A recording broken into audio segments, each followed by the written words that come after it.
Bonjour papa. Oui, bonjour. Sois le bienvenu au ministère du Salut en Jésus-Christ Nouvelle Génération. Oui, merci. Présente-toi et dis-nous de quelle localité tu viens. Bon, je m'appelle Curtis Ousadima. Tu viens de quel quartier? Je viens de quartier Plain-Sel. Oui. Durant le culte de la traversée d'hier, l'homme de Dieu s'est rapproché de toi et il t'a donné quelques paroles prophétiques. Est-ce que tu peux nous les rappeler?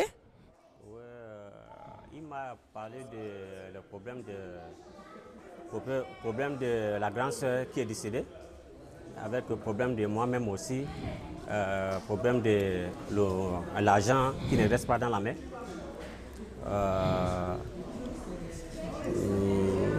Oui. Le frère qui m'ont lâché, quoi.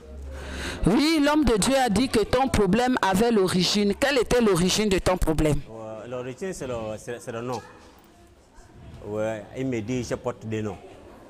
Ouais, le nom de la famille, ouais, c'est ça qui a causé le problème. Oui, l'homme de Dieu disait que l'origine de ton problème vient de ton nom. Tu portes deux noms et c'est le premier qui est le nom des idoles. Et c'est ce nom-là qui influence ta vie et c'est ce nom-là aujourd'hui qui bloquait ta vie. Est-ce que tu peux nous expliquer un peu comment ça s'est passé? Le nom qu'il parlait de là, c'est le nom de Kwame Owusu Adjman. Mais maintenant, je porte Curtis Owusu Adjman. Donc, c'est le nom de premier nom que je t'avais dit là. C'est ça que... Oui, l'homme de Dieu disait que ce sont même ces mêmes idoles-là qui ont... qui a tué la grande sœur. Ok. Est-ce que tu confirmes que toutes ces paroles venant de l'homme de Dieu sont vraies? Mais il n'y a pas faux dedans. Tout c'est vrai. Et après cela, l'homme de Dieu t'a touché.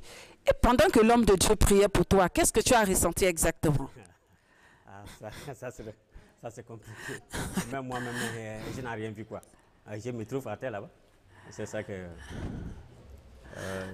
Est-ce que tu crois qu'au travers de cette prophétie et au travers de cette prière de délivrance que l'homme de Dieu t'a administrée, est-ce que tu crois que tu es complètement libre? Oh, vraiment, c'est bon. Moi-même, je sens libre maintenant. Et je sais que, bon, à travers le nom de Dieu, ça va marcher. Nous croyons aussi avec toi que c'est le cas et nous prions pour que le meilleur reste à venir dans ta vie au nom tout-puissant de Jésus. Amen. Merci, Seigneur. Bonjour, papa. Bonjour. Sois le bienvenu au ministère du Salut en Jésus-Christ Nouvelle Génération. Merci bien. Présente-toi et dis-nous de quelle localité tu viens. Je suis Papa Kassa, je viens d'Aoungu. Et qui est la personne qui est à tes côtés? Mon épouse. Durant le culte de la traversée d'hier, l'homme de Dieu s'est rapproché de toi et il t'a donné quelques paroles prophétiques. Quelles sont ces paroles? Bon, les paroles qu'il a plus articulées, c'était sur mon état de santé. Bon, du coup, j'ai déjà fait évidemment 2 accidents qui ont failli me coûter la vie. Bon, histoire d'empoisonnement. Bon, de toute façon, je ne savais pas que les gens que je fréquente pouvaient porter atteinte à ma vie. L'homme de Dieu a dit exactement que, a donné les recommandations exactement que tu devais arrêter de boire parce que si tu as envie aujourd'hui, c'est par la grâce de Dieu parce qu'on t'a tendu un piège au travers de la boisson. Ce n'est pas un empoisonnement, c'est un piège qu'on t'a posé. Donc si tu continues à boire, tu risques de laisser ta vie dans cette histoire de boisson. Est-ce que tu confirmes que toutes ces paroles venant de l'homme de Dieu sont vraies? Mais je disais tantôt que j'ai déjà eu 2 accidents, sûrement à propos de cette affaire-là, en fréquentant les autres. Donc, du coup, l'homme de Dieu, il a la vision. C'est que s'il a vu, c'est que ça devait arriver. Est-ce que ces accidents sont dus à la boisson? C'est justement au cours de la boisson que j'ai eu ces 2 accidents. Oui. Okay. Bon, les gens qui m'entraînent, je ne sais pas. Bon, il y a des moments, un homme se lève, il va faire miction et derrière, vous ne savez pas ce qu'on vous tend là-bas. Ok. Et après cette prophétie, l'homme de Dieu t'a administré une prière de délivrance. Et pendant que l'homme de Dieu priait, il t'a aussi dit quelque chose. Est-ce que tu peux nous rappeler la deuxième prophétie que l'homme de Dieu t'a donnée? Moi, je pense que c'était concernant la santé. Il a parlé des hémorroïdes, il a parlé de l'impuissance sexuelle. Bon, peut-être que ça allait arriver, hein? Ça ne s'était pas encore totalement manifesté. Mais au niveau des hémorroïdes, effectivement, il y avait déjà des difficultés. Hein?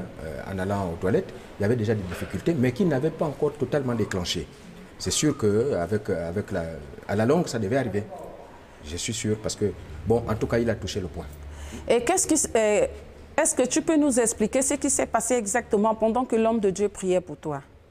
Est-ce que tu as ressenti quelque chose? J'ai ressenti un relâchement. Et bon, du coup, j'ai senti que mon cœur allait un peu plus vite. Hein? Il battait un peu plus vite. Je ne sais pas si c'est la tension qui allait monter, je ne sais pas trop. Ou alors c'est le... Voilà. Est-ce que tu crois qu'au travers de cette prophétie et de cette délivrance, tu as été complètement libéré? Moi, je le sais. Je suis certain.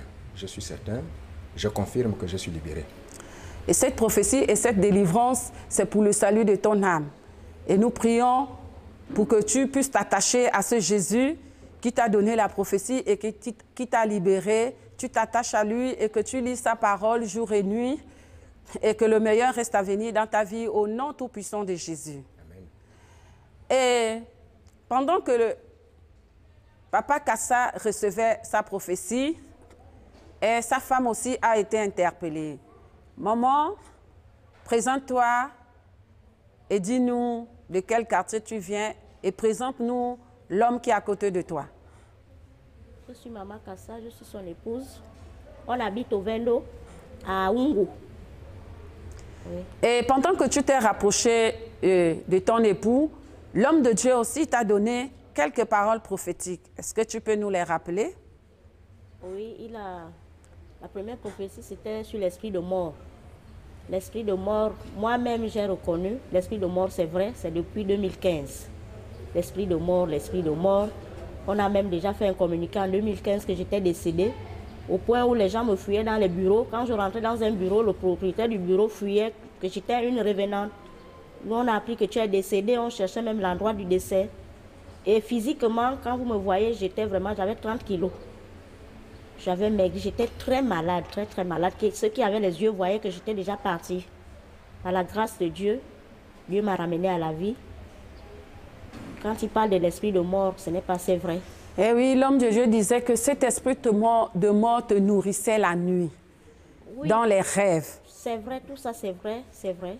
Je me réveille souvent, je suis en train de manger, mais je ne sais pas avec qui, avec des gens, des visages que je ne connais pas. Quelquefois, quand je me réveille, j'oublie le rêve.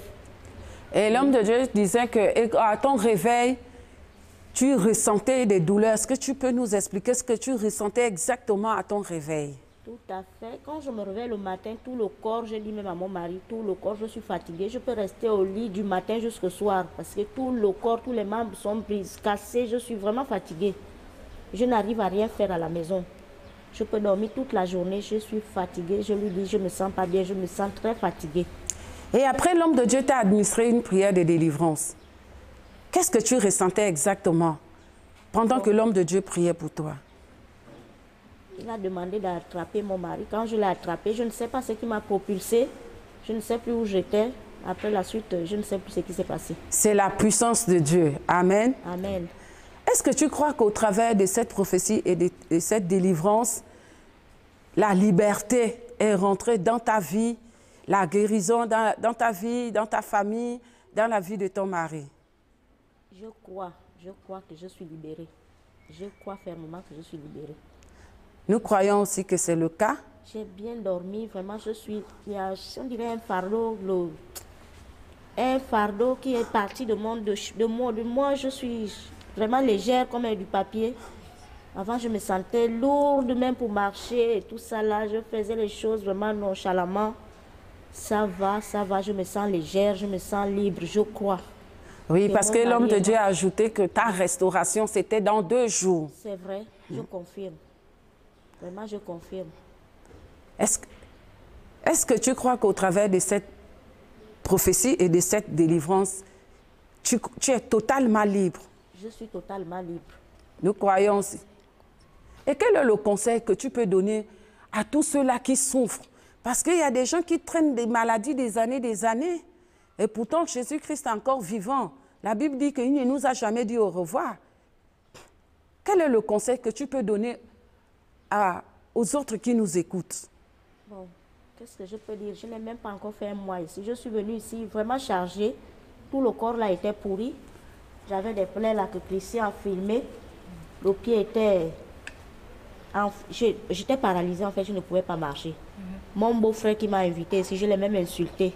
Je dis vraiment, tu m'amènes dans une église. Moi, je ne t'ai pas demandé de... Moi, j'ai mon église. S'il m'aurait dit qu'il m'amenait ici, je ne serais pas venue. Mais par respect, j'ai dit à mon mari, on a critiqué, j'ai critiqué. J'ai dit, mais lui, là, c'est un problème de famille. C'est maintenant, ce n'est plus le problème de famille, c'est l'église.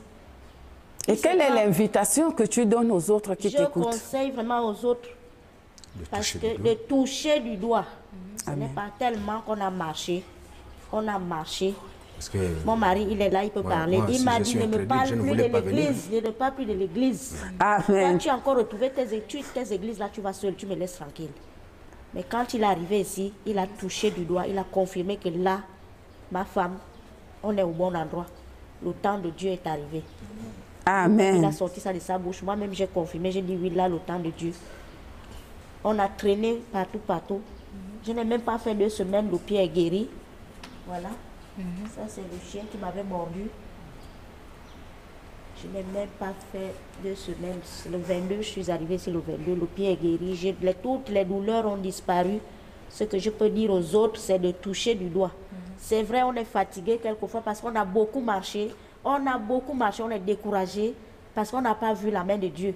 Finalement, on prie quel Dieu, on commence à insulter même Dieu. On maudit Dieu. C'est parce qu'on n'était pas au bon endroit et au bon moment. Amen. Amen. Maman, la guérison, la délivrance que tu as reçue, la prophétie pour le salut de ton âme. Attrape ce Jésus et amène toute ta famille dans la présence de Dieu. Médite la parole de Dieu jour et nuit et que le meilleur reste à venir dans ta vie et dans ta famille au nom tout-puissant de Jésus. Amen. Merci, merci Seigneur. Merci pour la libération. Amen. Je sais que je suis libérée une fois pour toutes. Dieu ne délivre pas 2 fois. Amen. Amen. Amen. Amen. Bonjour, monsieur. Bonjour. Sois le bienvenu au ministère du Salut en Jésus-Christ Nouvelle Génération. Oui, bonjour, madame. Présente-toi et dis-nous de quel quartier tu viens. Moi, je me nomme David Oswald Alfred. Encore une fois, sois le bienvenu. Merci. J'habite en Zanya. Durant le culte de la traversée, l'homme de Dieu s'est rapproché de toi et il t'a donné quelques paroles prophétiques. Quelles sont ces paroles? C'est vrai ce qu'il vient de me dire hier, vraiment, je suis convaincu. Parce que l'endroit, il me fait comprendre qu'il est actuellement il est au Bénin. Quand il va me dire, là où il est au Bénin, il m'a conduit, c'était un endroit, un carrefour, qui allait vers chez moi. Et ma maison se trouve effectivement à l'endroit, côté gauche, dans le courant en question qui parle, le monsieur qui a collé contre l'appartement. Effectivement, c'est vrai. Comme il dit qu'il est en train de marcher dans les couloirs, effectivement, c'est vrai. Oui, la première question que l'homme de Dieu t'a posée, c'était où était ton fils? Voilà, je lui ai fait comprendre que mon fils vit avec moi, il est là. Et est-ce que tu peux nous présenter celui qui est juste à côté de toi? Est-ce que c'est de lui qu'il s'agit? Oui, c'était lui. Et c'est sa fille Maris. Ok. Est-ce que tu crois que tu confirmes que l'homme de Dieu vraiment est rentré au Bénin? Il a décrit ta maison.